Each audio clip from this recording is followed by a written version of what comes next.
I, F30, have been with my husband dead, M34, for 4 years and we got married 2 years ago. His family and I haven't really gotten along too well. They're rich and are all about image. I only see them on occasions, but that's when the drama is at its highest rate. Last Christmas Dad and I traveled to spend Christmas with them and it was awkward for some reason.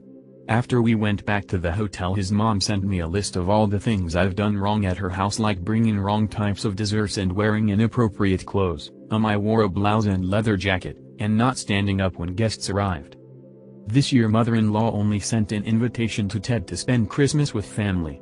He told me his mom didn't invite me because of my last year's negative points and would rather have just him there this year. I was flabbergasted. I asked if he was actually considering going after his mom excluded me, and he shrugged and said yes, because he never spent Christmas away from family his entire life and isn't about to break the cycle now. He suggested I go out, invite Regina, my best friend, over or just plan my own celebration, and said but nothing too crazy, Capesh. I was upset, but hey. If they don't want me then I shouldn't force it, and tried to not feel hurt and offended. Yesterday Ted came home asking if his bags were ready since it was time to go. I said I don't know and he was stunned. He freaked out, saying I knew he was going to travel to his hometown and I should have packed his bags like I always do. I admit that packing his bags is what I do, but only when we're traveling together, and I figured since he was traveling on his own then he should pack them himself. He lost it, saying I just caused him to be late and ruined all the flight/hotel/other reservations arrangements he had just because I was being bitter because I wasn't invited to Christmas celebration with his family. We had a heated argument and he said, look, you're really overreacting right now, because it's not like I'm going away on a vacation to another country to spend time with some strippers and whatnot, though I'm pretty certain you wouldn't be as half-pissed and agitated as you are now. I'm just going to spend time with my family, and quite frankly, I don't know what it is with you anymore. Then proceeded to call me petty and say I got him in trouble and punished him by not packing his bags for him knowing he was going to travel. He packed his bags in a rush and ended up forgetting most of the gifts he got for his family. He's now not speaking to me. Ada? EDA, I found out that it's not just my mother-in-law but father-in-law and Ted's brothers figured it would be best that I don't attend their Christmas and instead go to my own family, claiming they were giving me the options to decide, and also they claimed they don't want to force me to be with them since we have some tension between us. Ada 2. Dad said this is all temporarily until his family and I get used to and adapt with each other's. I was blessed with 3 beautiful children and unfortunately, my eldest, Brooke, passed away when she was 5 years old. It rocked my world and I know I haven't been the same since. I went through therapy and still attend to this day, but a part of me died too. I will never let my daughter be forgotten. I bring pictures of her to events such as holiday celebrations and birthdays. I talk about her all the time. Every year on my living children's birthdays, I think of her and how her once younger siblings are now older than her. My daughter, Marnie, is getting married next month. I asked her if she was having a memorial table and she said no.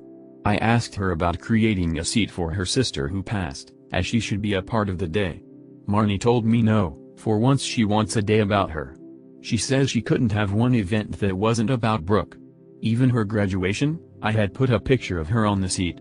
She said I needed to stop making my grief front stage. I told her she was being incredibly selfish and until she goes through a loss like this, she'll never understand. Marnie asked me if her kids would have to live under the shadow of Brooke too. I told her she should be ashamed and to get over herself. My son says I'm being terrible and I need to reevaluate my life. Ada? I F36 have always been into jewelry. I used to own a variety of jewelry sets, but due to unfortunate circumstances most of them had to go so I could afford rent after I lost my job. My husband never got lucky to land a job since 2013. Thankfully now I have a stable job that gets us by from month to month. I also kept one set of jewelry which is the most valuable whether momentarily and or sentimentally since it's part of family heirloom. The set includes a pair of earrings, a bracelet and a necklace. All gold material, and again they are worth decent amount of money. My Bill has been with a girlfriend for 10 years and they recently got married. It was a huge deal for the family. My husband wanted to get them a decent wedding gift and tried borrowing money from friends and neighbors but got turned down. He kept stressing out about it for weeks, and just the other day, the wedding was days prior and the groom and bride are off to their honeymoon, I discovered that my jewelry set was gone. I freaked after my husband nonchalantly said he gifted it to his brother's wife as a wedding gift. I was fuming. I asked how could he, and he replied that he had no money and nothing of value to give the newlyweds, and besides that set has been sitting in the closet since July 2019 and I never wore any piece of it, so he figured I'd forgotten about it, but he said he'll figure a way to pay me or get me a similar one once he starts working. But I very loudly told him absolutely not and gave him 3 days, just 3 days to return the set or I'll stop paying for everything in the apartment. He looked puzzled, like he couldn't believe I was serious. He said he doesn't want to cause an issue, but I said it's already there, and if he doesn't want issues all he has to do is contact his brother or his wife and retrieve the set or go get it himself. He tried to twist the argument and offer the same solutions as mentioned above, but I refused. I said I just want my set back and he has 3 days only. He kept talking about how tasteless and disrespectful it'd be for him to retrieve a wedding gift and said this will damage his relationship with his brother and family, and also how impossible it was to retrieve the set in 3 days when the couple are on their honeymoon in another country. For this. He said I was financially abusing him by threatening to stop paying for anything knowing I'm the breadwinner. Also, he refused to give me their new contact info to retrieve the set myself. 2 weeks ago my son, Ethan, 27, and his wife, Jess, 30, bought a small one-story house in the town we live in.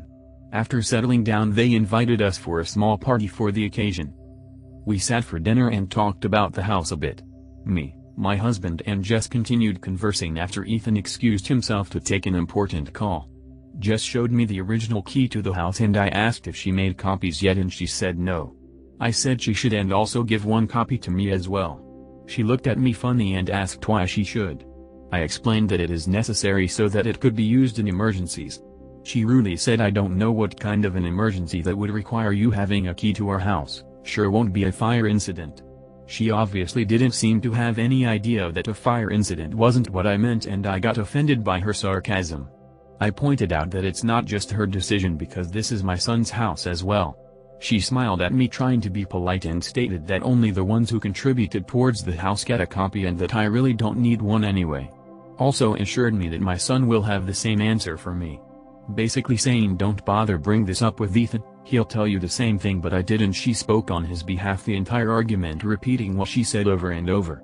Things escalated to her calling me pushy and me telling her she was being unnecessarily rude and disrespectful. My husband and I left in a rush and I felt horrible. My husband went on and on about how paranoid and controlling I was to basically be demanding a copy of the key to the new house, but again I stated that I was just trying to be helpful and taking extra precautions since anything could happen, but he insisted I overstepped and ruined Ethan's and Jess's joy for their new house as well as dinner. I genuinely do not think what I said was out of line and I'm not sure why Jess reacted so intensely. I think my request was innocent. I, 44F, have a 23-year-old biological son as well as 3 foster children, 2 boys, 9 and 17, and 1 girl, 12. I have been a foster parent since my son was 4. I am a social worker as well. He has gone through life understanding the system and the horrors these kids face. The 3 that I have right now I am planning to adopt. I love them as my own. The last 2 Christmas I have not had my biological son, Tyler, home. He has spent them with his girlfriend and wife now of 8 months family. I have always respected it. She is much less independent than Tyler and her family suffered the loss of a grandfather, so they wanted her there for the holidays. This Christmas Tyler has been telling me that him and Sonia, my deal, will spend Christmas with our family. Well, the day before yesterday Tyler told me he feels like he owes a debt to Sonia's family for the extravagant wedding gift they gave them and he felt pressured to spend another holiday with them. I didn't believe him. I know when my son is lying. After pressing for about 15 minutes he revealed to me that Sonia felt uncomfortable spending Christmas at our home because it did not feel genuine. She says that my foster children are not real family, so it takes away from the spirit of the holiday. I would never let anyone be so disrespectful to Tyler, so why would I let this fly with my other children? I told him fine, but if she don't feel comfortable at Christmas, then I don't ever feel comfortable with her around my kids, and she cannot step foot in this house again. I have always treated her with kindness and respect. I love her because she loves my son and he loves her, but I will not let anyone exclude my children. My husband believes I am going to cause a wedge between us and our son, but right now I am so disappointed in him. This is not who I raised him to be. Maybe a wedge is needed for him to come to his senses. So Reddit, am I the asshole? TLDR, my Dill doesn't consider my family genuine because I have foster children, so she and my son will be spending the third Christmas in a row with her family. I told my son she is no longer welcome at my home. Hi everyone. On mobile. Merry Christmas. First things first, I, 24F, have been dating Kyle, 25M, for 2 months now. He has started to spend the night. Kyle never grew up with pets, so my cat has been an adjustment to him. His words. My cat Crumb, 4M, is the most important aspect in my life right now. Like most cat parents, he rules the household.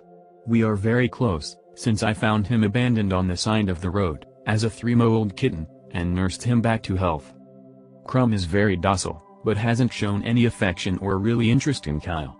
I don't force it. Crumb does as he does. Lately, Kyle has been complaining about Crumb. I guess he walked into my bathroom to see Crumb rubbing his face against my toothbrush. I have one of the electric ones that stands. He was shocked and told me how disgusting it was. I laughed and said yeah, that's not great. He demanded I get a new toothbrush, expensive, and I said no. I just put the toothbrush in a drawer. Next, Kyle says he doesn't like my nightly routine with Crumb.